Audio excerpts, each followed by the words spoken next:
Hello, ഇത് റോബിനാണ്. നിങ്ങൾക്ക് വേണ്ടി പുതിയൊരു ഓൺലൈനിൽ പൈസ ഉണ്ടാക്കാനൊരു വഴിയുമായിട്ടാണ് ഞാൻ വന്നിരിക്കുന്നത്. ഈ പ്രാവശ്യം ഞാൻ ഉദ്ദേശിക്കുന്ന ഒരു ചെറിയൊരു വീഡിയോ എല്ലാവർക്കും തന്നെ അറിയാവുന്ന ഒരു വെബ്സൈറ്റിനെ പറ്റിയാണ്. ക്രെഗ് ലിസ്റ്റ് എന്ന് പറയും. ഒട്ടുമിക്ക രാജ്യങ്ങളിലും ഉണ്ട് ക്രെഗ് ലിസ്റ്റ്. അതിനെ പറ്റിയാണ് ഞാൻ സംസാരിക്കാൻ പോകുന്നത്. ഒത്തിരി ഹെൽപ്ഫുള്ളായിട്ടുള്ളൊരു വെബ്സൈറ്റാണത്. അതിനുള്ള കാരണങ്ങൾ ഞാൻ പറയാം. ആദ്യം തന്നെ ഗൂഗിളിൽ ചെല്ലുക, ക്രെഗ് ലിസ്റ്റ് എന്ന് അടിക്കുക. ഞാനിപ്പോൾ US-ലായതുകൊണ്ട് ക്രെഗ് ലിസ്റ്റിൻ്റെ സൈറ്റ് എടുത്താൽ US-ലുള്ളത് കാണിക്കുള്ളൂ. ഇപ്പോൾ നിങ്ങൾ വേറെ ഏതെങ്കിലും രാജ്യത്താണെങ്കിൽ ക്രെഗ് ലിസ്റ്റ് എടുത്തു കഴിഞ്ഞ് കഴിയുമ്പോൾ നിങ്ങളുടെ രാജ്യത്തെ കാണിക്കും. അപ്പോൾ എന്താണ് ഇതിൻ്റെ ബെനിഫിറ്റ്സ് എന്ന് പറഞ്ഞാൽ, ഇതൊരു ഫ്രീ വെബ്സൈറ്റാണ്.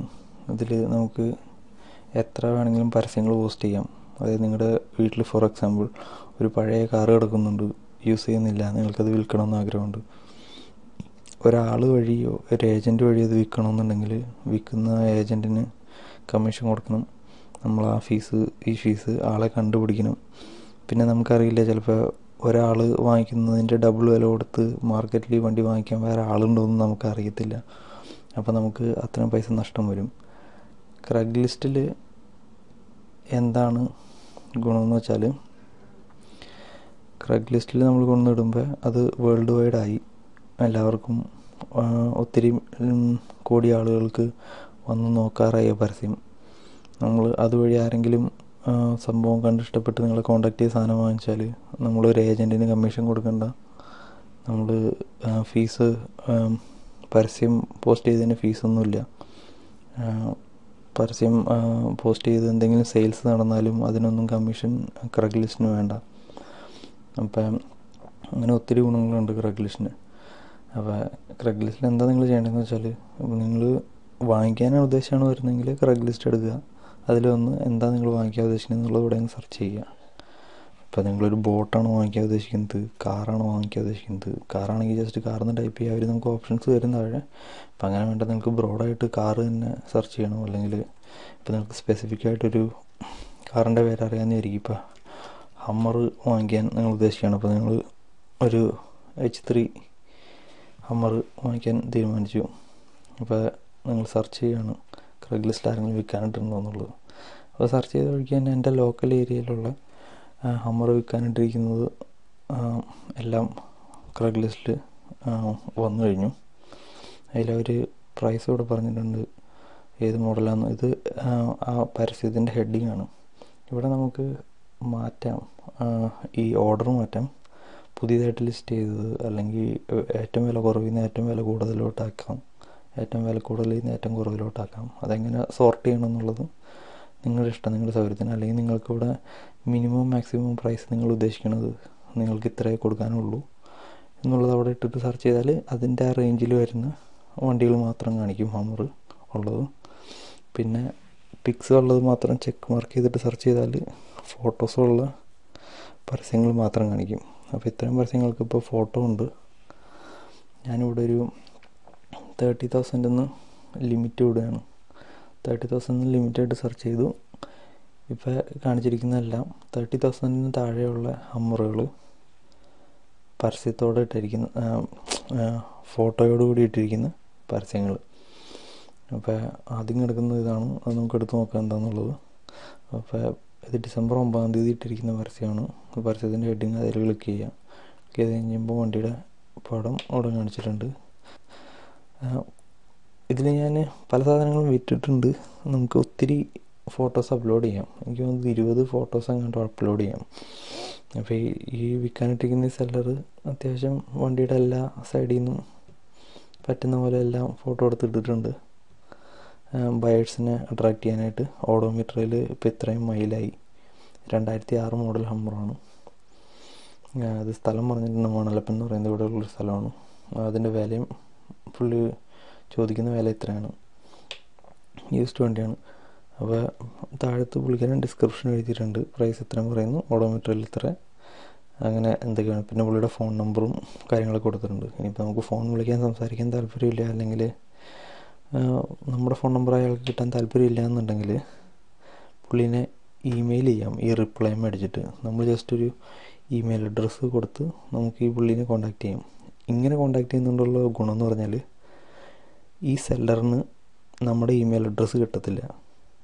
നമ്മൾ അയക്കുന്ന ക്വസ്റ്റ്യൻ അല്ലെങ്കിൽ വണ്ടിയെ പറ്റി നമ്മൾ ചോദിക്കുന്ന ഇമെയിൽ ക്രെഗ്ലിസ്റ്റ് വഴി പോയി ക്രെഗ്ലിസ്റ്റുകാരാണ് അയാളുടെ സെയിം ക്വസ്റ്റ്യൻ ചോദിക്കുന്നത്. അപ്പോൾ അതുകൊണ്ട് എന്താ ഗുണമെന്ന് വെച്ചാൽ ഈ സെല്ലറിന് പിന്നെ നമുക്ക് തിരിച്ച് ഇങ്ങോട്ടേക്ക് ഇമെയിൽ അയച്ച് ശല്യപ്പെടുത്താൻ പറ്റത്തില്ല. കാര്യം നമ്മുടെ ഇമെയിൽ അഡ്രസ്സ് അയാൾക്ക് കിട്ടില്ല. ഇയാൾക്ക് മെസ്സേജ് വരുന്നത് ക്രെഗ്ലിസ്റ്റിൽ നിന്നായിരിക്കും. അതുപോലെ തന്നെ തിരിച്ചും ഇയാൾ ഇങ്ങോട്ടേക്ക് തിരിച്ച് നമുക്ക് റിപ്ലൈ ചെയ്യുന്നത് ക്രെഗ്ലിസ്റ്റിൽ നിന്നുള്ള ഇമെയിലിൽ നിന്നായിരിക്കും നമുക്ക് റിപ്ലൈസ് വരുന്നത്, ഇയാളുടെ പേഴ്സണൽ ഇമെയിലിൽ നിന്നായിരിക്കില്ല. അപ്പോൾ അതുവഴി രണ്ടുപേരുടെയും ഇമെയിലിൻ്റെ പ്രൈവസി ക്രെഗ്ലിസ്റ്റ് കീപ്പ് ചെയ്യണം. അത് വേറൊരു ഗുണം, അത് ഞാൻ ആദ്യമേ പറയേണ്ട കാര്യമായിരുന്നു. അതാണ് മെയിൻ ഇതിൽ. ഇപ്പോൾ നമുക്കിപ്പോൾ പ്രൈസ് കൊണ്ട് ഒത്തില്ല, നമ്മൾ വാങ്ങിക്കുന്നില്ല, നമ്മൾ പിൻവാങ്ങി നമുക്ക് വണ്ടി വേണ്ട എന്നുണ്ടെങ്കിൽ നമ്മൾ പോന്നാലും ഈ സെല്ലറിന് പിന്നെ നമ്മളെ മെയിൽ അയച്ച് ശല്യപ്പെടുത്താനോ അങ്ങനെയൊന്നും പറ്റത്തില്ല. കാരണം അയാളുടെ കയ്യിൽ നമ്മുടെ ഇമെയിൽ അഡ്രസ്സ് ഇല്ല. അതേസമയം നിങ്ങൾ ഫോൺ വിളിച്ച് വർത്തമാനം പറയാനൊക്കെ തീരുമാനിച്ചു, ഫോൺ വിളിച്ചു വർത്തമാനം പറഞ്ഞു, വില ഓർപ്പിച്ചു, പിന്നെ ഒത്തില്ല, നിങ്ങൾ വേണ്ടാന്ന് വെച്ചു, അങ്ങനെയൊക്കെ ഉണ്ടെങ്കിൽ അയാളുടെ ഫോൺ നമ്പർ ഉണ്ടാവും. അതിന് ക്രെഗ്ലിസ്റ്റ് ഉത്തരവാദിയായിരിക്കില്ല. അപ്പോൾ ഇതാണ് ക്രെഗ്ലിസ്റ്റ് കൊണ്ടുള്ള ഗുണം. പിന്നെ നിങ്ങൾക്കിപ്പോൾ ഒരു പരസ്യം ഇടണമെന്ന് വിചാരിക്കും, നിങ്ങളുടെ കയ്യിൽ എന്തെങ്കിലും സെല്ല് ചെയ്യാനുണ്ട്, നിങ്ങൾക്കത് വിറ്റ് കളയണമെന്നുണ്ട്, ജസ്റ്റ് ചെക്ക് ചെയ്യാൻ വേണ്ടി നിങ്ങൾക്കത് ചെയ്യാം. കാര്യം നിങ്ങൾക്ക് ചില സമയത്ത് പറയാൻ പറ്റില്ല. നിങ്ങൾ ഉദ്ദേശിച്ച് ചിലപ്പോൾ നിങ്ങളുടെ കാറിന് ചിലപ്പോൾ ഒരു $10,000 കിട്ടും എന്ന് നിങ്ങൾ മനസ്സിൽ കരുതാണ്. പക്ഷെ നിങ്ങൾക്കറിയില്ലായിരിക്കും ചിലപ്പോൾ നിങ്ങളുടെ ആ കാറ് 13,000 15,000 വാങ്ങിക്കാൻ ആരെങ്കിലും എവിടെയെങ്കിലും നോക്കുന്നുണ്ടാവും. ഈ സ്റ്റേറ്റിലോ ഈ കൺട്രിയിലോ എവിടെയെങ്കിലും നോക്കുന്നുണ്ടാവുമായിരിക്കും. അത് നമുക്കറിയില്ല. നമുക്ക് അന്വേഷിച്ച് പോകാനുള്ള മാർഗമോ സമയമോ ഒന്നുമില്ല. അപ്പോൾ നമ്മളെന്ത് ചെയ്യുക, ക്രെഗ്ലിസ്റ്റിൽ വന്ന് പുതിയൊരു അക്കൗണ്ട് തുടങ്ങുക.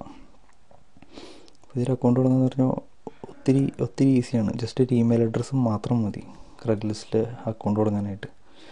ക്രെഗ്ലിസ്റ്റിൽ അക്കൗണ്ട് തുടങ്ങുക, യൂസർ നെയിമും പാസ്വേഡും എന്ത് ടൈപ്പിലുള്ള പരസ്യമാണ് നമ്മൾ പോസ്റ്റ് ചെയ്യാൻ ഉദ്ദേശിക്കുന്നതെന്ന് അവർ ചോദിക്കും. അപ്പോൾ വണ്ടിയാണെങ്കിൽ വണ്ടി അതായിട്ട് ബന്ധപ്പെട്ട കാര്യങ്ങൾ, ഫോർ സെയിൽ ബൈ ഓണർ ഏതാണെന്ന് വെച്ചാൽ നമ്മൾ സെലക്ട് ചെയ്യുക, കണ്ടിന്യൂ ചെയ്യുക. അപ്പോൾ ഇതേപോലെ തന്നെ നമുക്ക് ഫോട്ടോസ് അപ്ലോഡ് ചെയ്യാനുള്ള ഓപ്ഷൻ വരും, ഡിസ്ക്രിപ്ഷൻ എഴുതാനുള്ള ഓപ്ഷൻ വരും. അതൊക്കെ വ്യക്തമായിട്ട് എഴുതുക. ഫോട്ടോസ് അപ്ലോഡ് ചെയ്യുക നമ്മൾ സെല്ല് ചെയ്യുന്ന സാധനത്തിൻ്റെ. നിങ്ങൾക്ക് കുഴപ്പമൊന്നുമില്ലെങ്കിൽ നിങ്ങളുടെ ഫോൺ നമ്പർ വെച്ചില്ലെങ്കിലും കുഴപ്പമില്ല. ആളുകൾക്ക് ക്രെഗ്ലിസ്റ്റ് വഴി നിങ്ങൾക്ക് ക്വസ്റ്റ്യൻസ് ഇമെയിൽ അയക്കാം. അപ്പോൾ നിങ്ങളതിന് റിപ്ലൈ ചെയ്യുക. നിങ്ങൾ വില കൊണ്ട് ഒത്തു വന്നാൽ നിങ്ങൾക്ക് ഫോൺ നമ്പർ അങ്ങോട്ടും കൈമാറി എവിടെയെങ്കിലും വെച്ച് കണ്ട് വണ്ടി അയാൾക്ക് ഓടിക്കാൻ നോക്കാൻ കൊടുത്ത് സംഭവം സെയിലായാൽ നിങ്ങൾക്ക് ലാഭം. അതിൻ്റെ ഇടയിൽ ഒരു മൂന്നാലില്ലാത്തതുകൊണ്ട് നിങ്ങൾക്ക് കമ്മീഷൻ കൊടുക്കണ്ട. നിങ്ങൾക്ക് വെബ്സൈറ്റിൽ ഒരു ഫീസും ഇല്ല. അപ്പോൾ ഒരുപാട് കാര്യങ്ങളുണ്ട്. അപ്പോൾ എന്താ ചെയ്യാമെന്ന് വെച്ചാൽ ആളുകൾക്ക് വിലക്കുറവിന് സാധനങ്ങൾ എവിടെന്നെങ്കിലും വാങ്ങിക്കുക. നിങ്ങളുടെ ചീപ്പ് മാർക്കറ്റുകളുണ്ടാവുമല്ലോ, ഒത്തിരി സാധനങ്ങൾ ഇങ്ങനെ ഹോൾസെയിലായിട്ട് വന്നത് അങ്ങനത്തെ ഉള്ള സ്ഥലത്തു നിന്ന് ഒത്തിരി വിലക്കുറവിന് സാധനം വാങ്ങിച്ച് ഇവിടെ കൊണ്ട് വില കൂടുതലിനിട്ട് വിൽക്കാൻ നിങ്ങൾക്ക് പറ്റിയാൽ ഒത്തിരി ഡോളർ ലാഭം ഉണ്ടാവും. ഒത്തിരി ഡോളറോ നിങ്ങളുടെ രാജ്യത്തെ പൈസ ഏതാണോ അത്. അപ്പോൾ അതാണ് നിങ്ങൾ ചെയ്യേണ്ടത്. അപ്പോൾ നമ്മൾ ഒട്ടും ചിന്തിക്കാത്ത സാധനങ്ങളൊക്കെ ചിലപ്പോൾ വിറ്റങ്ങ് പോകും. കാരണം നമുക്കറിയില്ല ആരാണ് ഇപ്പോൾ ഇതിനു വേണ്ടി ആവശ്യക്കാരായിട്ടിരിക്കുന്നതെന്ന്. ഞാൻ ഓർക്കുന്നുണ്ട് പണ്ട് ഒരു കാറിൻ്റെ സൺവൈസർ, അത് എൻ്റെ കയ്യിൽ കാറിൻ്റെ ഒരെണ്ണം എക്സ്ട്രാ ആയിരുന്നു. ഞാൻ വെറുതെ എടുത്തതിൻ്റെ അകത്തിട്ട് ആരും മേടിക്കില്ല എന്ന് എനിക്ക് ഉറപ്പായിരുന്നു. പക്ഷേ 2 ദിവസം കഴിഞ്ഞപ്പോൾ അതാരോ മേടിച്ചു. കാര്യം അത്രയും ആളുകൾ നോക്കുന്നത്. നമുക്ക് പറയാൻ പറ്റില്ല ആളുകൾ എന്താണ് ഇപ്പം നോക്കുന്നത്, എന്താണ് അവർക്ക് ആവശ്യം. അല്ലെങ്കിൽ നമ്മൾ ഒട്ടും യൂസ്ഫുൾ അല്ല എന്ന് ചിന്തിക്കുന്ന പല കാര്യങ്ങളൊക്കെ ആയിരിക്കും ആളുകൾ എവിടെയെങ്കിലും കിട്ടാനുണ്ടോ എന്ന് നോക്കുന്നത്. അപ്പോൾ ഒന്നിനെ നിസ്സാരമായിട്ട് കാണണ്ട. നിങ്ങളുടെ വീട്ടിലെന്തെങ്കിലും യൂസ്ലെസ് ആയിട്ടോ കിടപ്പുന്നുണ്ടെങ്കിൽ പരസ്യം ഇട്ട് നോക്കുക. എന്തായാലും കാശ് ചിലവൊന്നുമില്ലല്ലോ പരസ്യം ഇടുന്നതിന്. പരസ്യം ഇട്ട് നോക്കുക, വിറ്റുപോയാൽ നിങ്ങൾക്ക് ലാഭം. അപ്പോൾ അതാണ് ഇന്നത്തെ എൻ്റെ മണി മേക്കിംഗ് ഓൺലൈനിലെ പുതിയ tip. Hopefully this will help you.